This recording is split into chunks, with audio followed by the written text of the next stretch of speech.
Welcome into WCSN's coverage of ASU women's volleyball. I'm Trey Lanthier alongside Josh Frons, and we're going to be breaking down ASU's upcoming weekend. A lot of stiff competition. Sun Devils are 6-0, and they've won all 18 sets, but now they've got to face some ranked teams. So, Josh, we had a chance to look at Illinois and Texas and some of the players on those teams, and not discounting Youngstown, who the ASU is also playing, but who do you see from the Fighting Illini and the Longhorns that may pose a threat to this ASU team? Well, first, you're exactly right. They can't overlook Youngstown State, because if they do, that is a chance where they can slip up and get beat. But we're going to look past that a little bit. And if you talk about Illinois, you have to talk about Jocelyn Burke. She leads the team in kills with 87 so far this season. It's going to be interesting to see her and Macy Gardner go back and forth and see.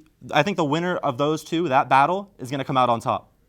And then if you look at ASU's side of things, it was announced today that Allison Palmer will not be returning. She's transferring from the program, and that's a sophomore setter who is the all-freshman Pac-12 team. She hasn't played yet this season. Bianca Arellano's been starting, but ASU has suffered that loss as well as the Julia Kadalik loss, and it's a question now of where this Sun Devils team stands going forward. Do they have the depth to compete with the programs like Texas and like Illinois?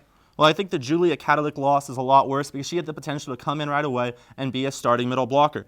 Now we look at Allison Palmer, she transfers away. Maybe it hurts the depth in practice. They don't get to play against as good competition. But as you said, she's not going to start, and they're playing a one-setter system, so I don't see how it's going to affect them on the court against the higher-level competition.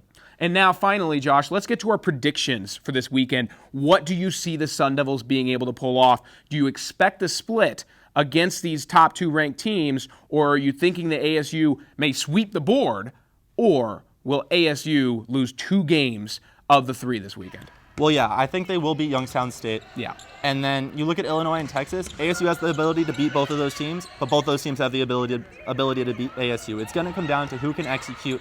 If somebody other than Macy Gardner can get going for ASU, because so far that hasn't been the case. We need to see Mercedes Binns try to get in a rhythm and just develop her game. And as a unit, I think if they come together and Gardner can get some help, they can win both their games. All right, well, to follow all the coverage of this weekend's games, go to cronkitesports.com and click on that volleyball tab. You'll see all our articles and videos covering the volleyball team. Well, that's going to do it for our preview. For Josh Frons, I'm Trey Lanthier. You've been listening in to WCSN's coverage of ASU women's volleyball.